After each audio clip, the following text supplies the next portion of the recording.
Hi, my name is Frankie Carl and you're very welcome back to the channel. In the last few weeks I've been travelling around Vietnam, sampling the food and seeing the sights. Today, in Da Nang, we sample their Banh Mi, we visit the local hand market, and we head to see the Golden Dragon Bridge. And I make a huge mistake. Do not do this in Da Nang. Good morning, Vietnam. This morning we are in Da Nang again. And we just hung around the hotel room this morning because I had to sort out some videos and stuff like that. So we got a bit peckish, and now we're going to head down to a place that we heard they have the most amazing banh mi.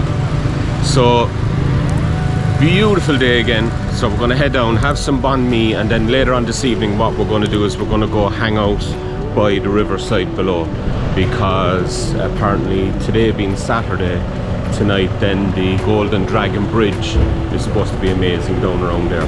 So we want to go hang out, do some time lapses. Believe that the Golden Bridge, the Golden Dragon that's actually there, spits out fire and water and stuff like that. So we're going to go check that out tonight.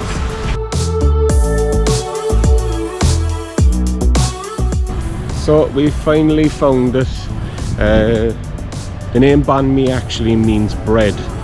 But this one that's here is called Happy Bread, is actually the name of it. It's a fabulous place. So this is what we're actually going to do. We're actually going to come in here now. All the beautiful meats that they put into it. So for the banh mi, we've had the banh mi's above in Hoi An, and were absolutely amazing. So they're doing up passion fruits and stuff like that. So the bread that's actually here is so crispy, and then what they do is they put in different type of cold meats and stuff like that. The shredded chicken, I think, already, and absolutely amazing. So this is the place to come. Happy Bread. Paula is having her usual passion fruit. She has become quite partial to having an old passion fruit every now and again. She will look like a passion fruit, more or less, going.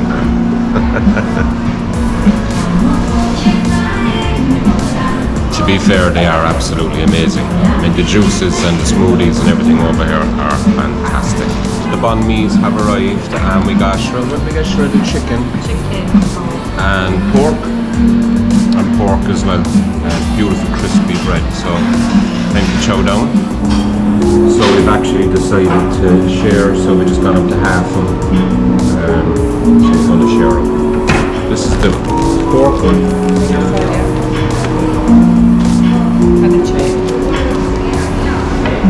So here's the pork.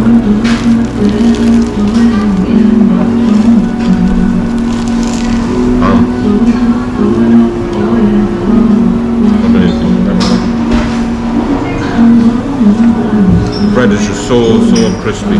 I mean, crispiest bread I think I've ever tasted. For a roll, anyway. I don't know how they get them so crispy.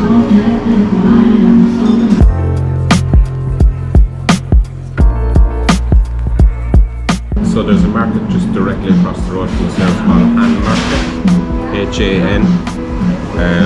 Not too far from our hotel. So after the experience with the Ben Tan market, I'm not into markets too much. I'm not buying anything, so every time I go in somewhere, you know, you get hassled so much. So we'll probably go in and have a look anyway, but I'm not a big fan of the markets. But just found out that's the name of it. It's called the Han Market.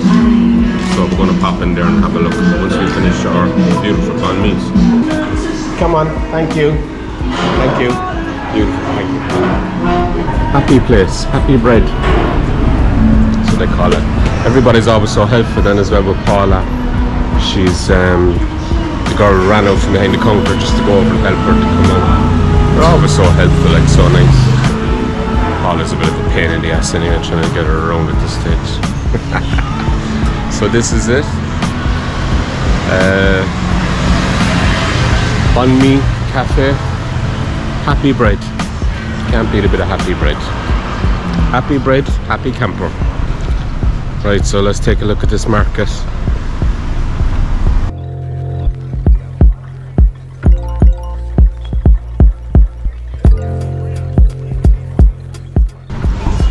So this is the front of the market, like I said, hand market.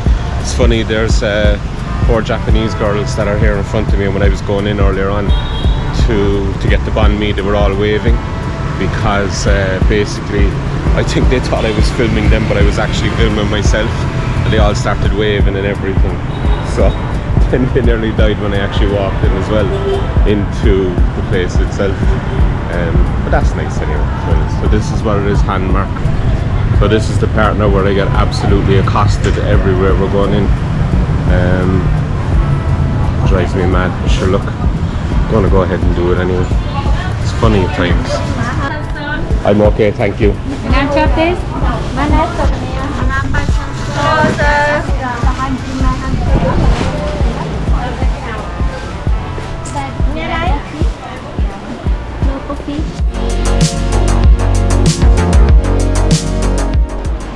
They have, this is different to the, what was the name of the one that we were below? It's different to the Ben Han market that we were in Ho Chi Minh. This has actually got 2 levels on it. So for the 2 levels that are up here on the top, seems to have all clothes and stuff like that. So the food is all on the lower level, and then on the upper level that's up here, you have clothes. So I'm guessing that it's going to be genuine fakes. Yes, 100% genuine fake.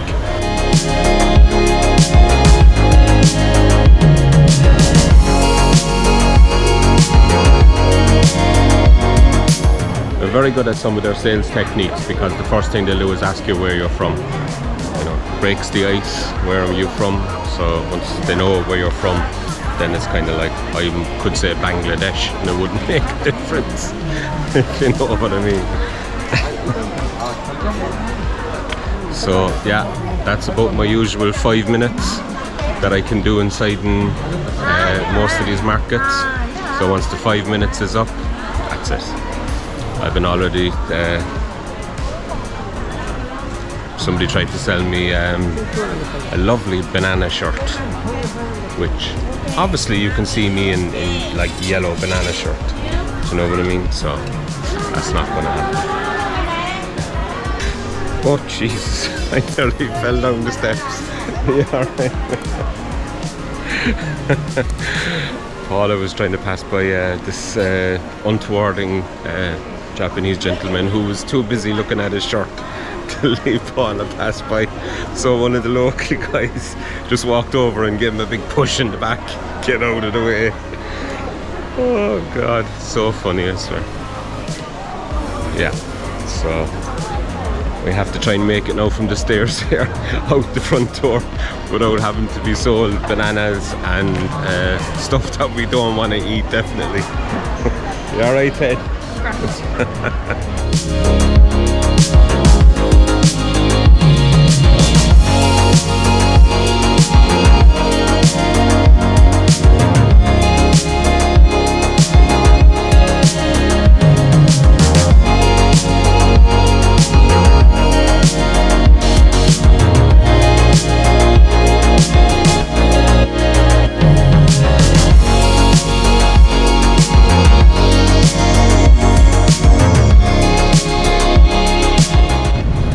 And so we finally managed to make it out the other side without buying anything again. I think they'd be so disgusted that we won't even look. So it's just a walk through. I can't do markets, you know. Jeez, I can barely do the markets at home. But yeah, can't really do the markets. I don't need to buy anything anyway, you know. The days of buying souvenirs and stuff like that are gone. So I also just wouldn't be able to cope with all the haggling bit. So time to try and get across the road now again. So it's just basically keep walking. Cars will stop or won't stop. Either they will or they won't. Bikes will go around you. That's all we have to do. I've come down to the Golden Dragon Bridge, which isn't too far from our hotel. So we just basically got we got a coming down. We just got a grab coming down here. Hi! We got a grab coming down, 50,000 dong, so that was easy enough, you know. What's that, like 140 or something like that, something ridiculous, not even 120 euro. So Paul is just sitting over there in the chairs behind me, and just directly behind me here now we've got the that's the Golden Dragon that's actually here. So like I was saying earlier on, what actually happens with the Golden Dragon is apparently it can shoot out fire. So I'm just here to take a few photographs for right now, and then I'm going to head back a little bit further because I want to see if we can get a time-lapse possible day and tonight as well. But for right now, down by the Golden Dragon Bridge, and it's a big viewing area that's here. There's going to be loads of people around here later on. 9 o'clock that happens. It's just about 5:30 right now, so I wanted to come down early, get a few shots, stuff like that. When the lights come on in this area, it's actually fantastic. It really is lovely around here. Okay, so I'm just going to go for a time lapse here. So I'm waiting. It's actually quite breezy down here. I'm waiting just until the bridge lights up and everything else. I took a few shots right now. So what I decided to do is, I know that this area that's in front of me just down below is actually going to light up. The sun is setting just slightly off to the left here, so let me show you. So this is how I've now set it up. So pretty much that's kind of what I'm looking at. So what I've done is just, the sun is going to set over this side over here, and I'm just basically going to do a time lapse this direction. So like I said, the bridge and all that will probably light up later on, and then I'm going to get a little time lapse of that as well. But just for right now, I want to try and get a time lapse of the lights coming on here. We've got some nice cloud in the sky that side. Cloud isn't as good in the opposite direction. So if I just get the lights coming on from the city here, as well as the clouds and the sun setting over, there might be a bit of colour in the sky. Just for right now, you know. That'll give me something to do in the meantime until we wait for people to gather here. Like I said, 9 o'clock. But I think we're going to go have something to eat first. So for the next hour and a half, just while it's getting dark, I'm going to do the time lapse. We see how we go. So the time lapse is moving along there now. I don't know how good it's going to be, but the lights have come on and everything now. So I don't know if you can see behind me. I realised that the GoPro now isn't great in low light, but the lights have come on the Dragon as well, Dragon Bridge. So this might be a bit noisy now, whatever, but yeah, looks fantastic. So I'm going to keep going anyway with the time lapse for another bit. We're going to go grab a bite to eat, and we'll come back then for later on. I think about 9 o'clock, which is in about an hour and 10 minutes, is when they're supposed to have the show then as well. So hopefully.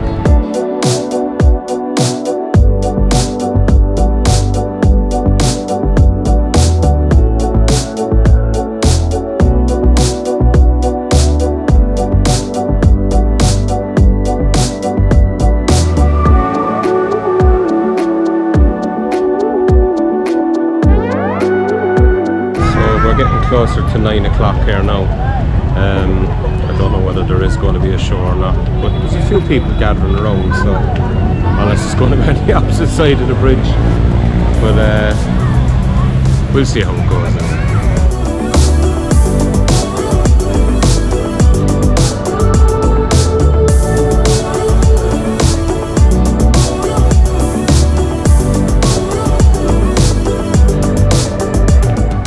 All those boats, I saw them all making their way down through. I got a long exposure of the boats coming underneath, and they're all heading off now again, so I'm guessing that was probably it. All the boats were on the far side, so it looks like that's the side that you need to be at. Yeah, we got it wrong. Well, I definitely got it wrong anyway. I had a bit of a feeling when we were walking over there. I was like, thought there'd be more people here, but sure, look, what are you gonna do? So like Paula was saying to me earlier on there, looking around, there's like hundreds and hundreds of people around the place at the moment. We haven't seen one single bit of antisocial behaviour. Kids just have a run around, smiling, happy, like no antisocial behaviour, nobody shouting and roaring and screaming, you know. Nobody drinking, nobody just acting boisterous or anything like that. So it's just people coming out, have families, having a good time, relaxing, and that's basically what it is. You know, it's such a calm society here. It's just unbelievable. So we're taking a walk along the promenade here now, back towards our hotel, and a bit disappointed I didn't see the fire-eating dragon. Well, I saw him, but he was on the other side. So I was all set to take my sword out and protect Paula, but it wasn't going to happen. I wanted to slay the dragon, and I couldn't do that. So yeah, so we're taking a walk along here now. Beautiful lights around. All the boats have headed down the opposite side down here. So if you are coming to see the dragon, or you are going to come here, then the fire will be coming out of the dragon at the head of it, which is on the opposite side of the river where all the boats are and where the boats leave. So that's the side you need to be.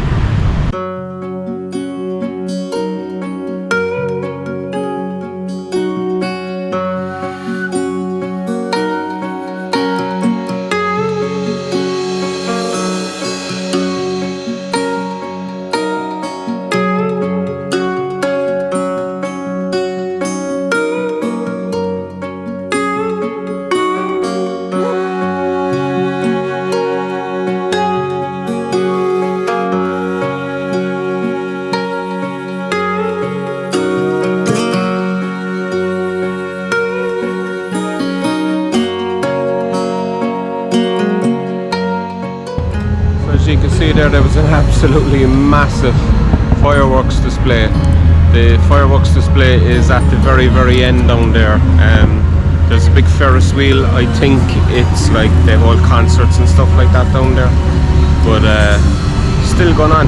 About 10-15 minutes worth of fireworks, and it's cost a fortune, but yeah, there was no stopping them. Still going on. Absolutely amazing, looks fantastic. Well done, Da Nang. Man, you really know how to spice up a Saturday night. Fantastic.